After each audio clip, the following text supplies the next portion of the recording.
So ladies and gentlemen, welcome back to part 32 of Macka's 1965 Chevrolet Impala Convertible project. These videos are being released as a fundraising platform for MND Victoria, and we would like it if you guys could make a financial contribution to Macka's mission funding page, which was created by MND Victoria to collect funds for people that are supporting Macka or supporting the car restoration. So we don't mind if it's a small donation or a large donation, because collectively it all gathers together to come to a total, which we like watching rise up and up. And so I'll reach out to you guys to make a financial contribution through that media.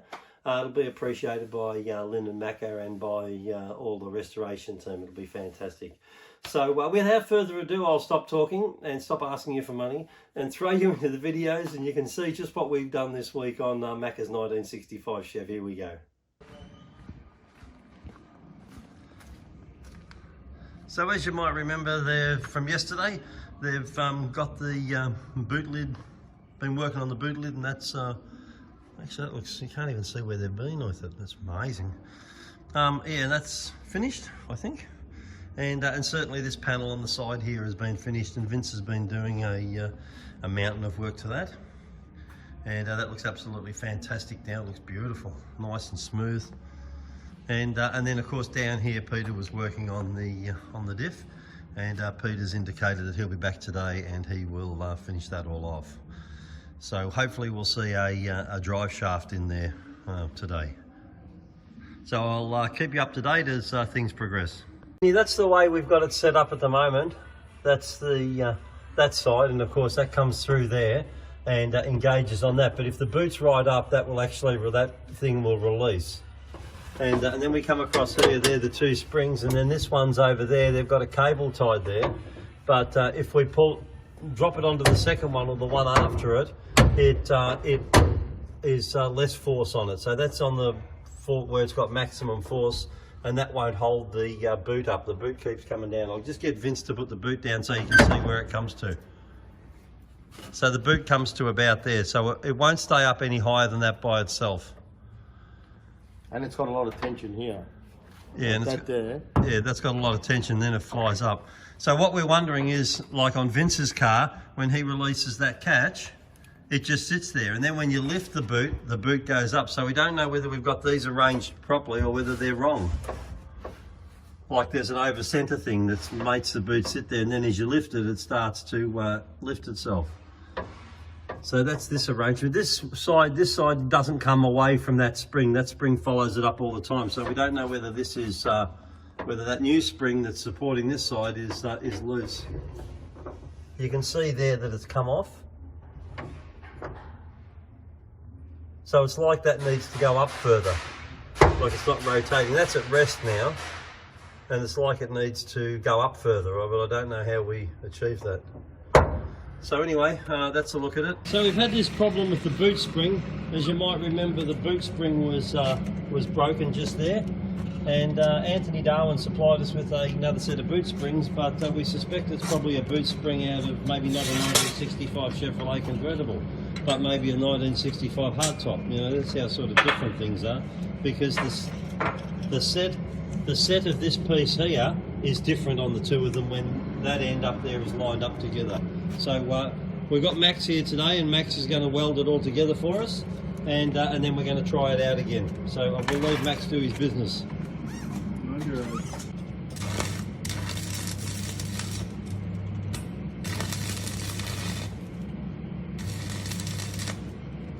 So what we've got here now is a repaired boot spring, and Max has welded the bit back on it again, and in the correct orientation. So what he did is set it, and after he set it so that all the cracks lined up and it wouldn't turn anymore, he then tack welded it in position, and then came on this side and on that side, sorry, and back rounded, and then filled it up with weld, and then has come back over this side and welded it. Now he said that that's got to cool down by normal convection.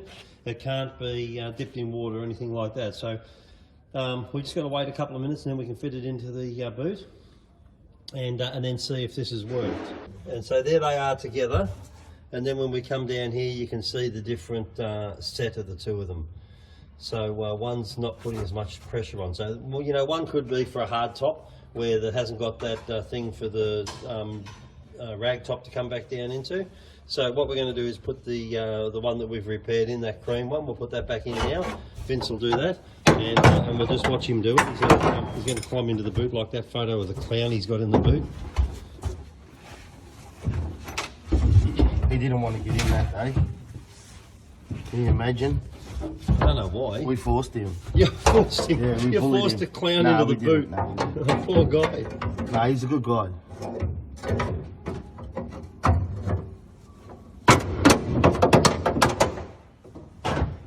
What that looks? You're in. Let me paint. Now, look at all the tension we can get on it now. You want another hand or something? Yeah. I'm gonna need for you to push the boot as high as you can go. That's up as high as it'll go. Alright, now. I might see if I can get in here. That's one. See the difference already? There's two. You made that look easy. Oh yeah, that's up, look. Is it up? Yeah, that's holding itself up. Right. Now let's put it down. Well, that's in the same one as this one's in now. Yeah. So let's put it down and see what happens. Yeah, that's tight now. Yeah, that is, yeah, that's good. That's excellent. Too old for this. Alright. Yeah, shut it and see what happens. Max, just in case it breaks, I don't want it getting you in the face. Oh, what a difference. So it's literally different geometry. In the That's spring. amazing, isn't it? But That is amazing. I don't know much about spring steel welding it. That's a Yeah, lot. I've always been told it's not a good idea, but Well, yeah. but a little bit of grease and oil now in certain spots. Just like- put that down again, can you? Well, it doesn't matter where I put it now. Amazing, isn't it? Okay, all right. So we set the preload on the side bearings. That's done already, is Yeah, it? yeah. So we put in 4 thou extra on each side. So that provides the crush for the side bearings. And if we've got everything right, that should add approximately 5 to 8 inch-pounds to our pinion preload. And what was it before? So it was 15 inch-pounds Yeah. before when we set it up. So it should be around 20 to 22, 3. All right then. So let's see what we get. And I'll move that back as we're going.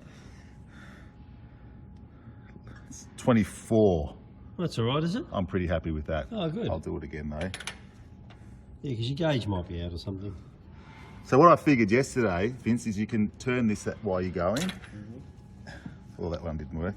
You can turn that black lever as it's going, Yeah. like that. Yeah. Yeah. 25. Yeah. I'm happy with that. Oh, good. Yep. Well, that's a bit of We're success. done. Because I remember you mentioned 15, but I Yeah. remember 17. Yeah, So that yeah. makes you perfect. Yeah. Convex. And when the pinion is driving the convex side, that's drive. Oh, okay. Yeah. When the ring gear is driving the pinion, that's coast. Oh, okay. Yeah. Glad you explained that to me because I've got a clue about cars. Sad, isn't it? No, not But really. these traction motors would have something like this inside that you'd have to set no, up. straight gears. Oh, is that why they're noisy pieces of Yeah, shit? yeah. I sound like a tram going down the street. God, Picasso at work. Look at this. Okay. Now you've got to put some resistance on Yep. it again, don't forget. Yep.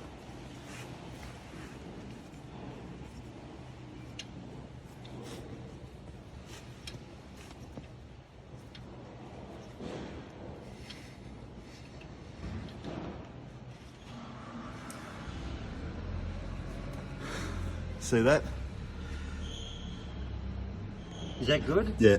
For a second-hand gear set, that's perfectly acceptable. Oh. So centered in the between the root and the flank, and not running off the heel, not running off the toe, and centered. It would be better if it was closer to the toe a little bit, but that's as you can see on that one, it's still right in the middle. And are you happy with Perfect, 100% happy. Oh, We're good. done.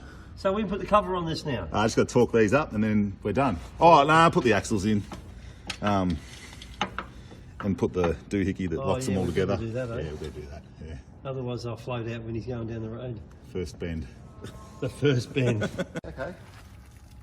So this is the new axle bearing, and the old one's in there. We need to pull the old one out and put the new one in. Oh, okay, so this one in here is time expired, is it? Yes. And kilometre expired. Oh yeah, right, there's both of them, is it? Well, what are you pulling there? Pulling the bearing out, because these I see. these go in the actual tube, these ones. Oh, that's a funky looking puller. Yeah. Where'd you get that puller from? Sydney Spares? Sydney Tools? No. Oh, I'm not sure actually. Because that's actually gone inside the bearing and then expanded, so it'll That's pull it right, out. yeah. Because they're a bit, they're unusual on Australian cars, these bearings. But common on American. Coming on American GM cars. Oh, yeah, Voila. it is. Yeah, feel that, it's junk. Oh yeah. And the new one, quite a bit better. But, And that runs on the axle again, doesn't it? yeah, it does. I don't know, it's got less rollers. I don't know if that, it is a Koyo, so it's a good brand. There's looking down the hole from one side to the other side. Peter said we're not going to see that again, but I don't know why we're not going to see it again. Why aren't we? Oh, we're going to put the axle in. Well, here we go. Look at this.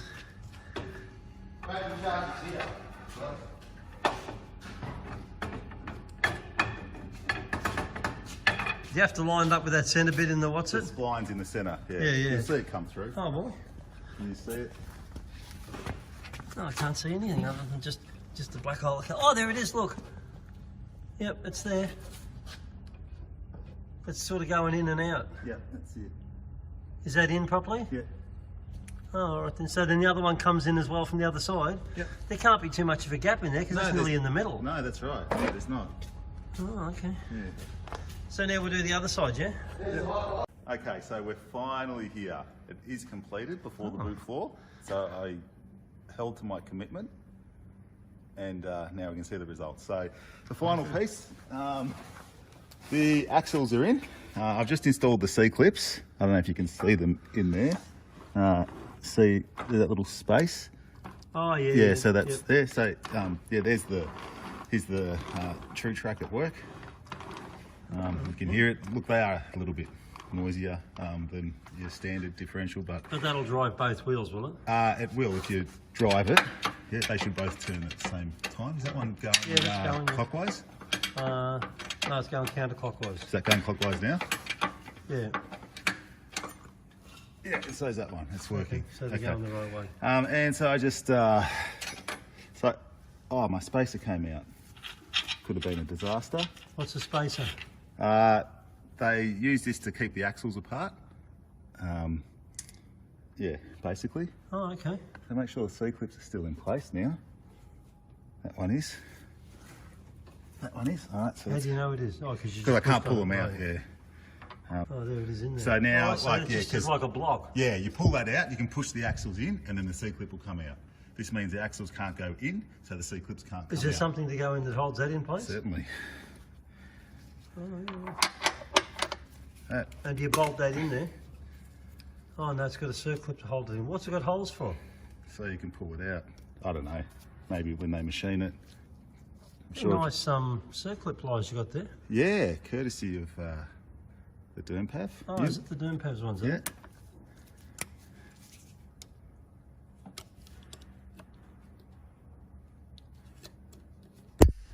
Look at that. That's snapped in there then.